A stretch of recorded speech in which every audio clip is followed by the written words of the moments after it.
નમસ્કાર મિત્રો, નવા વિડીયોની અંદર તમારું હાર્દિક સ્વાગત છે।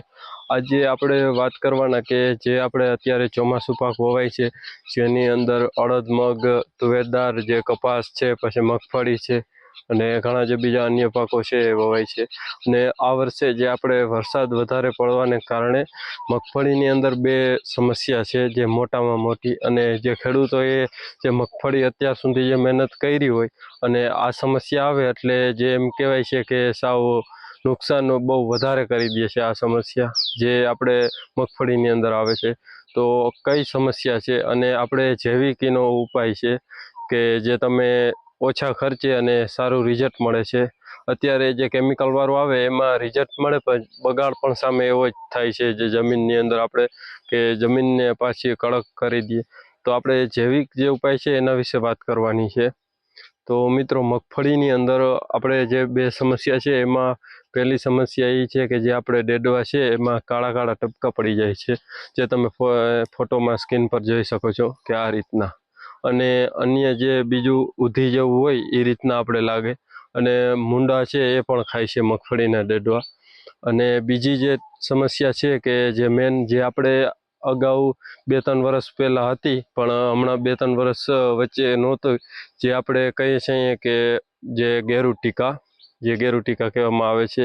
અને જે પશ્ચિમ સૌરાષ્ટ્રનો ભાગ છે એમાં એને ગેરુટીકા કરતાં જે તમે રતળિયો કહો છો કે રતળિયો, જે મગફળીની અંદર તમે લાલ પાન થઈ જાય ઉપર, અને કદાચ જ્યારે આપણે મગફળી પાડતા હોઈએ ત્યારે ઓસલાનો ભાગ વધારે થાય અને જે આપણી મગફળી હોય સુકાઈ જાય છે।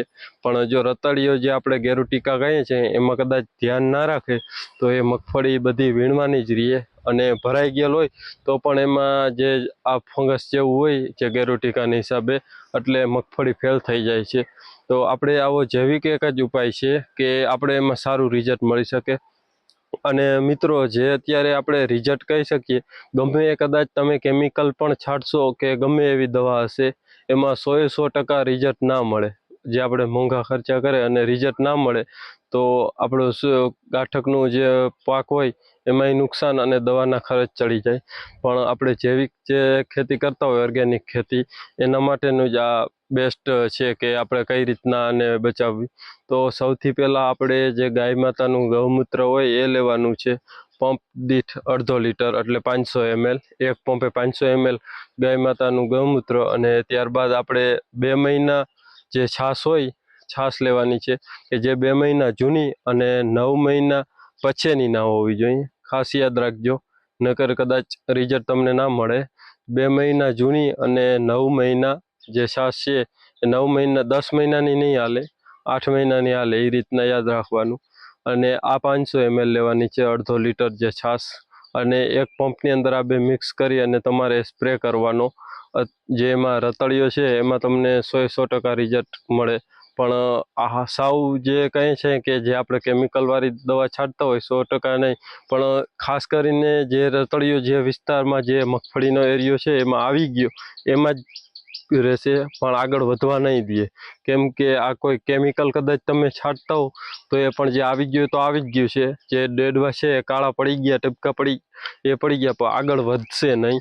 એટલે ખાસ એના માટેનો જ આ વિડીયો હતો। અને જે આપણે મગફળીના ડેડવા છે એની અંદર તમારે જે પિયત હોય એની અંદર આ છાશ અને ગૌમૂત્રનો ઉપયોગ કરો, એટલે જે ડેડવામાં જે ઘણા બધા રોગો આવે એમાં તમને ફાયદો થશે। અને આ વિડીયોને શેર કરો કે જેથી ખેડૂત મિત્રો હોય અને જે અત્યારે મગફળીમાં ખાસ આ બે સમસ્યા મોટી છે તો એમાં ફાયદો થઈ જાય, એના માટેનો જ વિડીયો હતો। અને આ વિડીયો તમને પસંદ આવ્યો હોય એટલે વિડીયોને લાઇક કરો, અને ચેનલમાં ન હો તો ચેનલને સબસ્ક્રાઈબ કરો, કે જેથી આવા આપણે ઓર્ગેનિક જે દવાના જે વિડીયો છે એ તમારી પાસે પહોંચી શકે। કેમ કે આજ નહીં તો કાલ ઓર્ગેનિકમાં તો બધાને આવવું જ પડશે। કદાચ કેમિકલ લાખો રૂપિયાનું લીટર હશે તો પણ એનાથી રિઝલ્ટ નહીં મળે ભવિષ્યની અંદર। એટલે આવા વિડીયો તમારી પાસે સૌથી પહેલાં પહોંચે એટલે ચેનલને સબસ્ક્રાઈબ કરી લેજો। ફરી મળીશું નવા વિડીયો સાથે। ધન્યવાદ। જય ગૌ માતા।